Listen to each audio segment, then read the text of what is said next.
За сайн байцгаана уу. Шинэ оны минь төрье хумхын ордныхондоо. За 25 оны туршид бидэнтэй хамт байсан та бүхэндээ баярлалаа. Тэгээд та бүхэнтэйгээ бас 26 оны туршид үргэлжлүүлэн хамт байх байхаа гэж найдаж байна. За миний хийж байгаа энэ астрологийн төлөв байдлыг ингэж янз янзын их сурвалжаас цуглуулж ярьдаг энэ подкастыг маань сонсож дэмжиж цааш нь түгээж ингэж өдөр тутмынхаа амьдралд бас хэрэг болох зүйлүүдийг навч ямар үед ямар алхам хийх ёстой вэ гэдгийгээ бас эндээс санаа авч байгаа байхаа гэж ингэж найдаж байгаа. За ингээд хумхын ордныхондоо энэ удаад 26 оны төлөв байдал тэрэн дундаа гариг иргэсүүд ямар шилжилт хөдөлгөөн хийх вэ? Тэр нь 26 оны туршид хумхын ордныхны ямар гэрүүдэд яаж нөлөөлөх вэ гэдгийг ярих гад ингээд бэлтжлээ.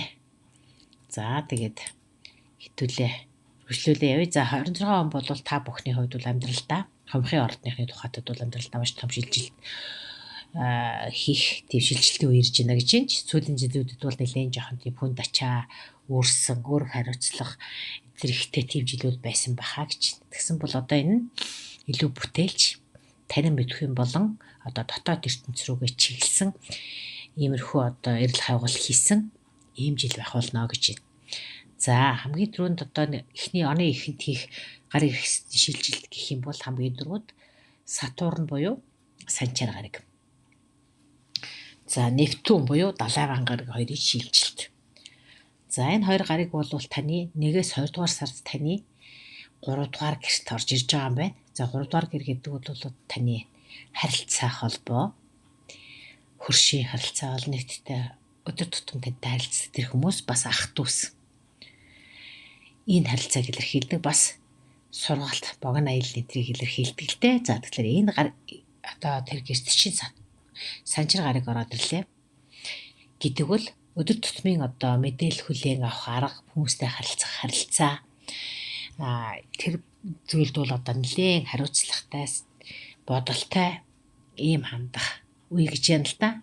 За Нептун буюу Далайван гариг бол бас нэлээд тийм төсөөлөл, мөрөөдөл, нэлээд тийм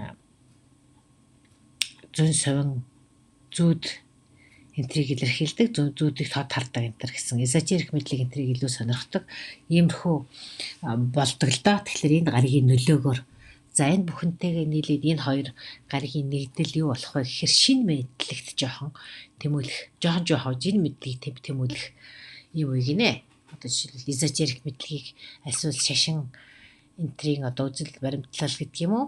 Тийм одоо сэтгэл зүй талын ч юм уу шашин судал зүүн совингийн талын тиймэрхүү мэдээллийг илүү сонирхох.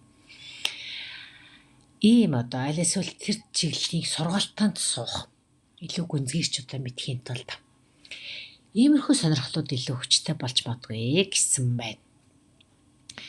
Зах дүүгийн харилцаа бол бас нэлээд шинэ хэл хязгаар тогтоох хэрэгтэй болно ч гэдэг юм уу. Энэ 3 дугаар гэрийн нөлөө шүү дээ. Тэгээд дээрэс нь Сатурн гариг бол нэлээд тийм сахилгамат хариуцлага хязгаарлалтыг заадаг учраас. За ингээд харилцаанууд бол нэлээд цэгцрэх тийшээ хандхад чухал үе гинэ. За дараагийн гариг бол Уран буюу Тэнгэрийн ван гариг. За Тэнгэрийн ван гариг гэдэг бол аянга захиалгааныг илэрхийлдэг, бас гинтийн өөрчлөлт, бүр хувьсгал гэмээр тийм огцом өөрчлөлтийг илэрхийлдэг ийм гариг. Тэгэхээр энэ гариг бол таны 5 дугаар гэрт орж ирж байгаа юм байна. За 5 дугаар гэр гэдэг бол бүтээлч байдал, таны хобби. Энтрийг илэрхийлдэг, өөр хүүхдийг илэрхийлдэг бас. За тэгэхээр хайртай дуртай зүйлийг чинь илэрхийлэн бүтээлч байдал, хобби те. Тэгэхээр бүтээлч ирч хүч бол бүр гинт байдлаар ингээд сэргэж магадгүй гинэ. Уран гариг буюу Тэнгэрийн ван гаригийн нөлөөгөөр гинтийн одоо тийм маш хүчтэй тийм уран бүтээлийн онгод ордог ч юм уу. Альсвал гэдэг нь таны одоо хобби урт удаан хугацаанд хэрэгжүүлнэ гэж бодоод санаал яваад байсан тэр хоббиг хөгжүүлэх боломж гинт оролддог ч юм уу те. Нэг иймэрхүү. За дээрээс нь 5 дугаар гэр гэдэг бол бас хайр дурлалыг илэрхийлдэг. Магадгүй энэ үед бол гинтийн хайр дурлалтай учрах боломжтой гинэ. Ер бусын Эсвэл одоо тийм хүнтэй учирдаг ч юм уу. Эсвэл ер бусын тийм сонирхолтой тийм хобби. Тийм байдлаар өөрийгөө хоббитой болох, эсвэл тэр ер бусын байдлаар өөрийгөө илэрхийлэх тийм сонирхолтой болох. Эсвэл тийм арга барилыг гинтхэн олж авч эзэмших ч юм уу те. Ийм нэг учрал тохиолдод бас таны өмнө нэгдэж магадгүй гэж. За мэдээж 5 дугаар гэр гэж байгаа болохоор бас хүүхдтэй холбоотой гинтийн өөрчлөлтүүд гарч ирж магадгүй гэсэн байна. Хүүхдийг асуудал. Хайр дурлал, хүүхэд, хобби гэсэн асуудлуудыг хөнжиж штэ. За тэгэхээр энэ бүхэн бол таны амьдралаас таашаал авах тэр тал дээр бол илүү эрхчлөөг мэдрүүлэх болно. Энэ бол эрхчлөөг илэрхийлдэг гараг шүү дээ. Тэнгэрийн ван гэдэг гараг бол эрхчлөө. Гинтийн боломж, гинтийн өөрчлөлтийг илэрхийлдэг юм гарагдсан. За иймэрхүү. За дараагийн нэг том гарагийн өөрчлөлт бол бархас байд гараг. За асар тийм хүчтэй тийм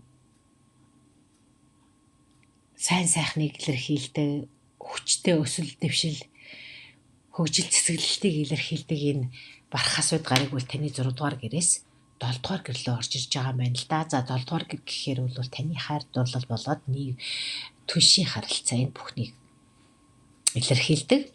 Энэ бүхнийг. За тэгэхээр оны эхэндээр бол таны ажил дээр та бархас ударгын нөлөөгөөр ажил дээр маш таатай боломжууд гарч ирдэг. Эсвэл эрүүл мэндэд анхаарах маш таатай нөхцөл бий болдог ч юм уу те. Нэг иймэрхүү байдлаар бархас ударгын нөлөөг илэрнэ гинэ. За тэгээд 6 сарын 30-наас болохоор яг 7 дугаар гэрлүүгээ бүрэн шилжиж байгаа болохоор аз жаргал бол таны талд ялангуяа гэрлэлтийн талд эсвэл түншийн харилцааны талд бол аз жаргал таныг ивэнэ гэж байгаа юм. За 7 дугаар гэр бол хайр дурлал, түншийн харилцаа гэж хэлсэн шүү дээ. За тэгэхээр бархас байд гарагийн нөлөөгөөр. За энэ бархас байд гараг гэдэг бол тухайн одоо шилцэн ордтой болоод бүтэн жил байрладаг. За тэгэхээр таны энэ хувьд бол бүтэн 12 жилийн туршид өөр гэрүүдээр тойрч явж байгаа 7 дугаар гэрт орж ирж байна гэдэг бол таны гэрлэлт болоод түншийн харилцаанд онцгой таатай боломж гарч ирж байна гэж үзэх юм байна. Ийм хүлээлттэй байж болох юм байна. За хамгийн таатай үе гэж. За шинэ бизнесийн хамтрагчтай болчихвол хэрвээ одоо гэрэлсэн аль хэдийн одоо хос гэр бүлийн харилцаа тогтмортой байгаа хүмүүс бол бизнесийн маш таатай боломж гарч ирээ. Тийм одоо бизнесийн сайн хамтрагчтай болж харилцааг үзгийч өсөж дэвжих тийм боломж гарч ирж магадгүй гэсэн байна. За мэдээж танд бол хүмүүс тийм илүү таатай, илүү одоо тийм тусч өгөөмөр хандах, танд ашигтай санал тавих энэ гэсэн иймэрхүү нөхцөл байдлууд бархас бард гарагийн нөлөөгөөр олдох нэ. За гариг иргэсийн тухайтай дараагийн чухал зүйл бол хэртэлтийн үе. За ер нь бол нар сарны хэртэлтүүд бол нэгээ даадаг. Нэгээ эхлээд нарны хэртэлт болсон гэхэд 14 оныхон дараа сар хэртэлт болдог жишээтэй. За энэ бол хэртэлт бол жилдээ нэг 3-4 удаа тохиодог. За энэ жилийн хэртэлтийн хамгийн анхны үе бол 2 сарын 17-нд нар хэртэн. За энэ болохоор яг таны ордод хумхын ордны нэг орд уу тэгэхээр таны 1-р хэртэлт чинь нар хэртэж байгаа. За гэтэл сарны хэртэлт болохоор 7 дугаар хэртэлт чинь болж байгаа юм. За 1-7 гэхээр 1-5 өрөө 7 нь бол таны хайр дурлал, гэр бүл, бизнесийн түншийн харилцааг энэ хэртэлт хөндөх нэ. За тэгэхээр 1-р гэрж байгаа болохоор та өөрөө хэн гэдгийгээ дахин тодорхойлох, бие даасан байдлаа баттгах үе.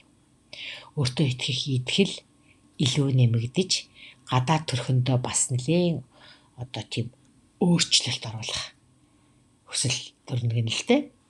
За тэгвэл түншлэлийн одоо харилцааг нөгөө тэнхлэгийн дагуу ингээ байрлахад түншлэлийн харилцаа гэж бас хөндөж байгаа шүү дээ одоо энэ. Тэгэхээр бусдад тогтоосон харилцаандаа бол нэлийн одоо өөрчлөлт оруулах нь л дээ. Зарим нэг хин нэгэн хүн одоо жишээл цоошин харилцаа эхэлж яхад өөр нэг нь бол одоо тэр зарим нэгэн одоо зөрчилтэй гэдэг юм уу хагаралтай болчихсон байсан тэр харилцааг цэг тавьдаг ч юм уу. За энэ юу бол хэртэлт бол ерөнхийдөө нэг иймэрхүү нэг үеийг дуусгаад дараагийн нэг үе эхлэх тэр нэгэн цэгийг үргэлж зааж яддаг шүү. За тэгээд дээрэс нь энд бол бас нөгөө хэртэлтүүд сарны одоо энэ занглаануудтай бас холбогддог. За сарны занглаа бол бас хойд өмнөд занглаа, хойд занглаа нараху, урд занглаа кето гэж явдаг. За тэгэхээр энэ дээр бол хараахан одоохондоо бол өмнөд занглаа охины ордонд, хойд занглаа засны ордонд байгаа. За тэгэхээр тухайн үед аль ордонд яаж шийдэх вэ гэдгийг бол сарын онцлогоос нь шалтгаалаад яриад явчих учраас энийг энэ хүрээд хэртэлтийн тухайд энэ хүрээд өндөрлөе. За дараагийн гараг бол сугар гараг. За харь дурлалыг хивээдэг, бас бага хэмжээний мөнгө санхүү хивээдэг, хоббиг хивээдэг энэ гараг 11-ээс 10-аас 11-р сард бол таны 10 дугаар гэрт ухрах хөдөлгөөнд орох юм байна.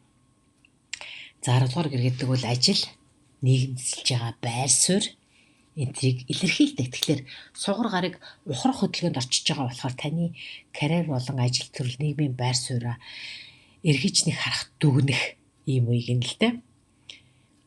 Хуучин ажлын саналууд альсвал хуучин хамтрагчид эргэж ирээд санал тавихаас магадaltaй гэнэ. За тэгвэл одоо тэр үед та яах вэ гэхээр энэ ретро үе учраас тэр харилцаанууд танд ер нь хэр өгөөчтэй байсан. Тэнд та жишээлбэл хэр сэтгэл хангалуун байсан бэ гэдгийг тунгааж бодож эргэцүүлээд дүүнэлт гаргаж болно гэж. За магадгүй дээрэс нь энэ 10 дугаар гэр байгаа учраас 10 дугаар гэрт нийгмийн байр суурийг илэрхийлдэг учраас хуучин дарга удирдлагуудтайгаа өнгөрсөн хугацаанд одоо харилцаа жоохон тааруухан байсан энтер бол тэр асуудлууд дахин сөхөгдөж магадгүй гэж. Тэгэхээр энэ бол таны хувьд өнгөрсөн алдаагаа карьерийн салбарт барилгын дизайны алдаа температурын хэмээх тэрийг бол эргэж харж алдаагаа олж хараад засах юм уу гэж ойлгож байна. За ингээд сугар гарагийн ухрах хөдөлгөөний тухайтад бол юм байна. За дараагийн буюу сүүлчийнх нь бол ангараг гараг. За ангараг гараг бол бас ухрах хөдөлгөөнд орно. Оны сүүлчээр. За сугар гарагийнх бол 10-аас 11-р сард байсан бол ангараг гарагийн 12-р сар орчимд ухрах хөдөлгөөнд орно. Гэхдээ энэ ухрах хөдөлгөөн таны 12-р гэрт өрнөх юм байна. Тэгэхээр ангараг гараг гэдэг үл ирч хүч, шийдэмгий алхам, маш тийм зоримог үйлдэлүүдийг илэрхийлдэг. Тэгэхээр ухрах хөдөлгөөнд байна гэдэг бол ерөнхийдөө тэр зоримог маш шийдэмгий хорц тийм үйлдэл хийхийг бол баг зэрэг одоо хойш тавиарэ гэж байгаа юм. Яг бол энэ үед бол ухрах хөдөлгөөнд орчихсон байгаа учраас ангараг гарагийн нөлөөгөөр ерөнхийдөө бас нэг ирч хүч жоохон сулраад, жоохон ямархыг хүсдэг ч юм уу, ганцаараа байхыг илүү хүсэж бадуу юм л да. Яг бол 12 дугаар гэр гэдэг бол ганцаардал. Гэхдээ энэ ганцаардал гэдэг нь бол өөрийнхөө хүслээр одоо жишээлбэл нийгмээс тусгаарлаж өөрийнхөө дотоод руугаа хандах энэ хандлага чинь илүү хүчтэй болно гэсэн үг. За тэгээд дээрэс нь энэ үед бол сэтгэл зүйн хувьд бол одоо бас жоохон тайван амарч өөрийнхөө одоо эрч хүчийг нэмэх энэ нь чухал шүү гэж ингэж зөвлөж байгаа юм байна. Ядаргаанд орохгүй байх, нойр амралт ажлынхаа цагийг зөв зохицуулаад ингэж ажиллавал маш сайн гэж байна. За ингэсээр бол мэдээж дотгошоо ажиллана гэдэг бол юу гэсэн үг вэ гэхээр бясалгал хийнэ гэсэн. Өнгөрсөн үеийн хаалтаануудыг эргэж харж одоо сэтгэл зүйн хувьд ямар нэгэн шарахтай байсан бол тэрийгэ хангаах үе гэж байна. За энэ хүрээд та бүхний 26 оны ерөнхий төлөв байдал өндөрлөж байна.